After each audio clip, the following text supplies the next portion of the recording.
Ahal vilayetinin Tezen ve Babadayhan etraflarının bazarlarında ve käbir hususi marketlerde täze bayram münasibetli gurulyan sowdaların çäginini ardan banan çıkarıp ardan wakadan banan satylýar diýdirip halky ýene bir gezek ağırladylar diýip Azatlygyň çeşmesi habar berdi. Azatlyk 24-nji dekabrda paýtagtda we beýleki ýerlerde gurulyan bayramçylyk sowdasy we türkmen häkimiýetleriniň ulanýan baha göz boýagçylygy hakyny ýene bir gezek habar beripdi. Türkmenistanyny bayramçylyklaryň öňünden döredilýän ýeňillikli ýa-da ardan nyrkly sowda ýurtda dowam edýän kronik azyk yetmezçiligi, ilatyň aglawy köplüğiniň ýyl-ýyldan garyp düşmegi bilen düşündirilýär. Tezen Babadayhan etraflarından gelen maglumaty görä, häzir adaty dükanlarda we bazarlarda bananyň 1 kilogramynyň bahasy 30 manatdan ýokarda bahalanýan bolsa, ardan ýylýan bananyň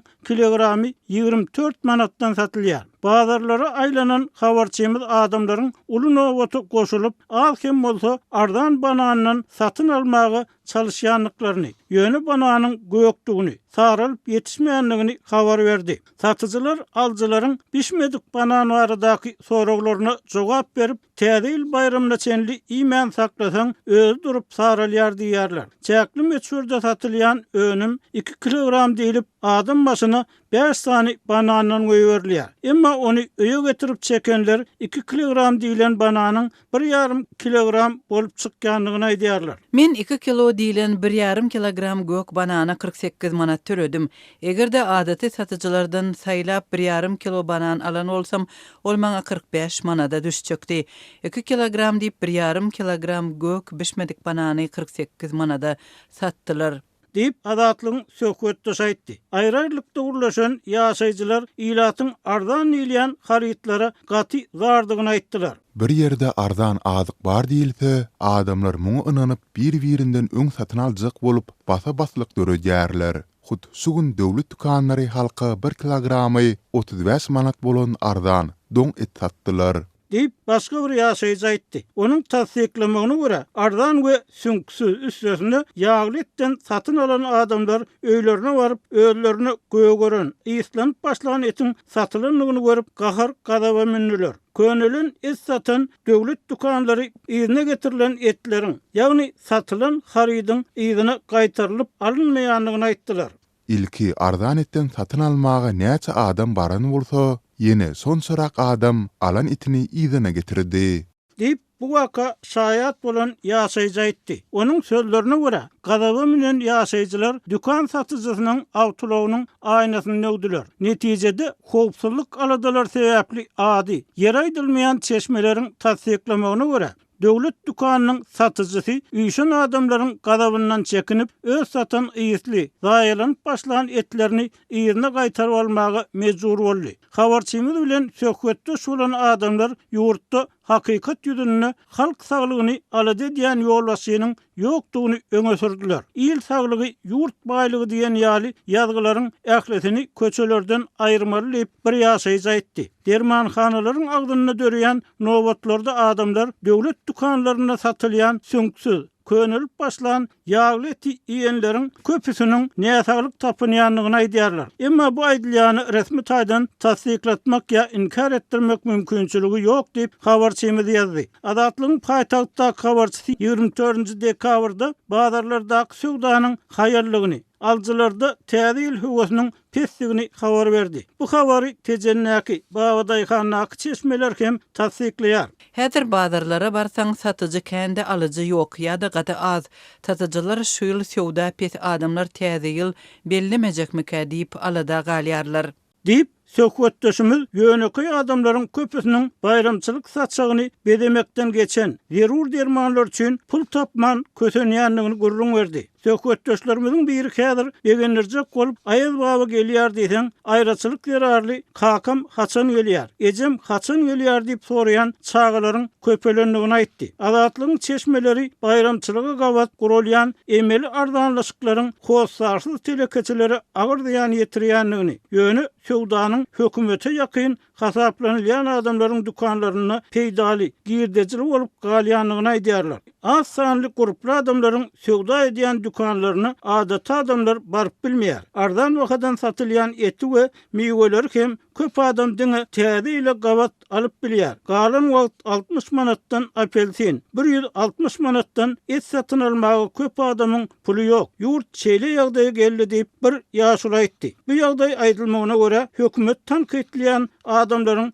gaty köpelmegini Raýtyda Berdim Muhammedowlaryň diýdim zor rejimini tanqidlap, ýolbaşçylaryň ýakyn töweregini açgözlükde iplemegini alyp gelýär. Türkmenistanyny emele gelen ýagdaý, emeli arzançylyk ýa-da wagty geçen önümleriň satylmagy bilen bagly meseleler sosial ulgamlary, ulanjylary hem barha köp biňjalik edýäni çalym edýär. Olaryň käbiri bu meselede hökümet tanqidlap, olal aýtmak mümkin näler öýdilen bir sözler aýdýarlar. Bu kiýilik hökümet tanqidçilerini ardan berse halka el ýeterli dip berýär. Ýöne köteklejek bolup dursunuz. Bolar, hemmedat bolar. Türkmen şükürlü halkdyr diýip maslahat berýänler hem bar. Maglumat üçin aýdylsa, Türkmen hökümeti we medeniýeti ýurtdaky azyk meselelerini boyun almaýar. Azyk howpsuzlygynyň üpjün edilenligini öňe sürýär.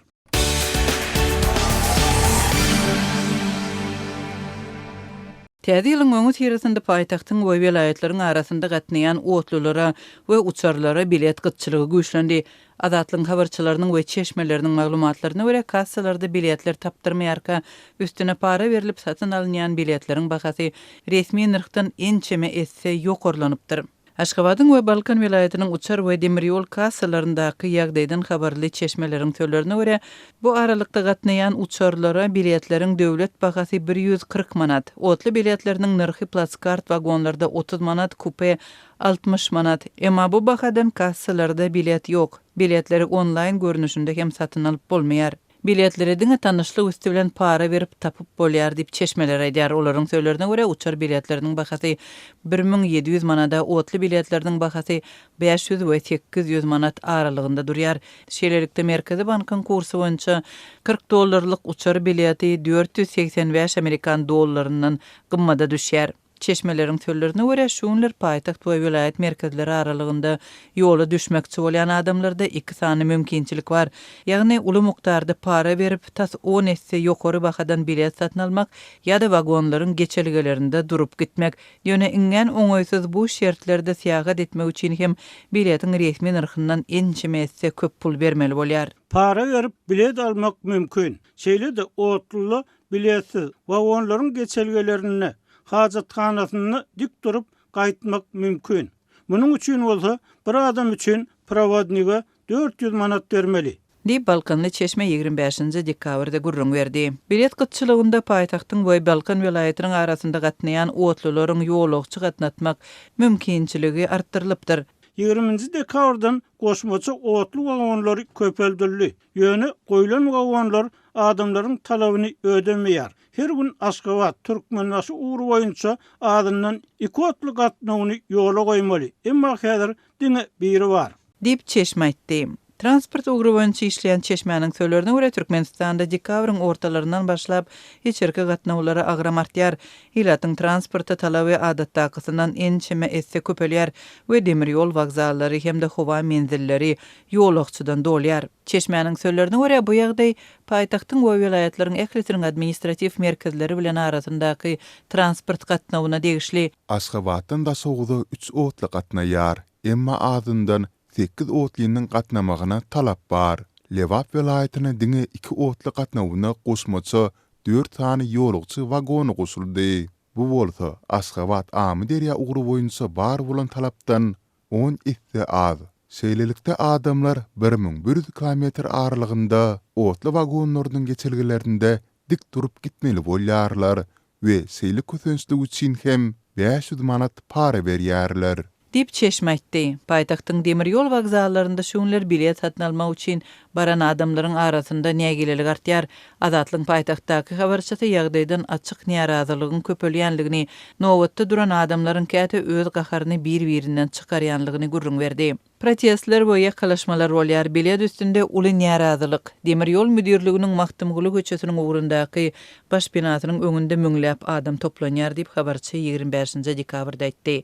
Adatlyk bilen anonimlik şertinde söhbetdeş bolan ýolagçylar paýtagtdan welaýatlara barmagy gyssagy ýaly düşende para bermekden başga çäresiniň ýokdugyny we otlulardaky agyr şertlerde gitmäge razy bolýanlygyny aýdarlar. Otluların köpüsi abatlanmaga mätäç, vagonlaryň hajatxanalarynda suw ýok, erbet isgelýär, ýatylýan düşökleriň, ýastyk daşlarynyň kiri, ýyrtygy, bu goloýda ýuwulmandygyny, täzelenmändigini görkezýär. Dip Livaply ýaşaýjy gurrun berdi. Täze ýyl bayramçylygynyň öň ýany adamlar öz ýakynlarynyň ýanyna barmagy howlugarka dürli transport mümkinçiliklerini ulanýarlar. Otly we uçar biletleriniň gytçylygynyň arasynda uzak aralyga gatnaýan awtologlaryň narhy hem göterilipdir. Hususan da şu günler Aşgabatdan Livap ýylaýatyna taksi tutup gitmeň bahasy bir adam üçin 2000 manatdan aşýar. Dekabryň aýagynda adamlar näçe manat bermeli bolsa da öýlerini aşmak üçin tölemäge gaýyl bolýarlar. Käbirler paýtagtda işläp bir aýda gazanan pullaryna deň çykdy jedýärler dip Livaply ýaşaýjy gurrun berdi. Türkmenistanda otly we uçar biletleriniň gytçylygy ýyllar boýy saklanýar, bayramçylyklaryň öň ýany we din çalyş mövsümlerinde hassa güýçlenýär. Şu ýyl tomuz aýlarynda içerki uçar reýsleriniň sanynyň köpelenligi habar berilipdi. Emma habarçylaryň sözlerine görä bu bilet gytçylygyny gowşatmandyr. Ýurtda bilet gytçylygynyň sebäpleri barada ilata resmi düşündürüş berilmeýär. Bu mesele hökümet maslahatlarynda we döwlet media serýeşlerinde açyk gozalmaýar.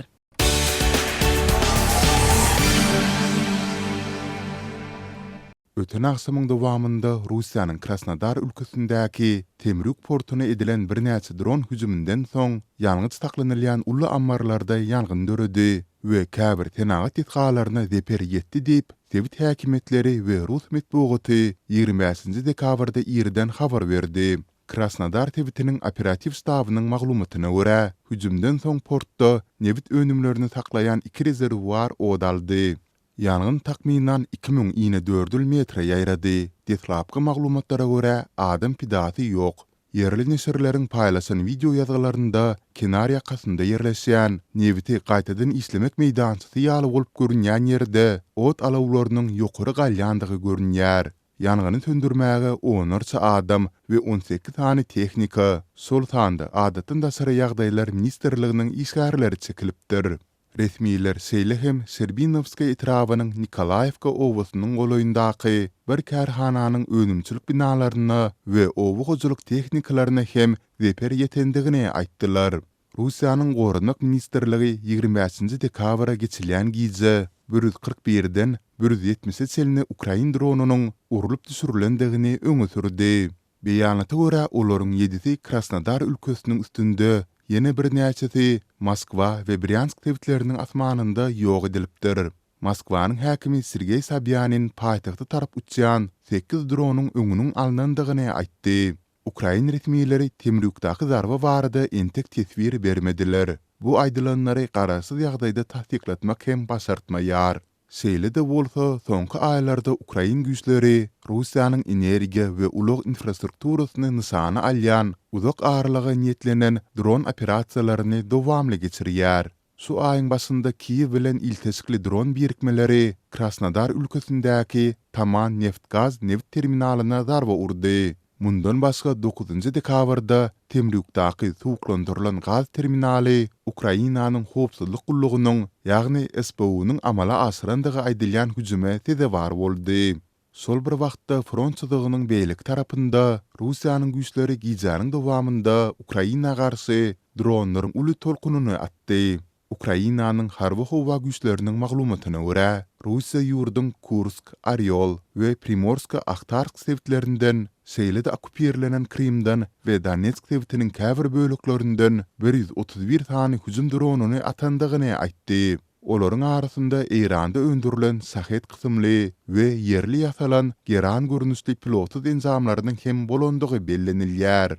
Harbylaryň maglumatyna görä, Ukrain howa gorunusy 106 dronu urup düşürdi ýa-da isden çykardy. Şeýle-de bolsa 22 dron Ukrainanyň demirgazyk, günorta we gündor sewtlerinde 15 ýerde nysanalara degdi. Yara alanlar ýa-da ýetirilen ziýan boýunça destine resmi maglumat berilmedi.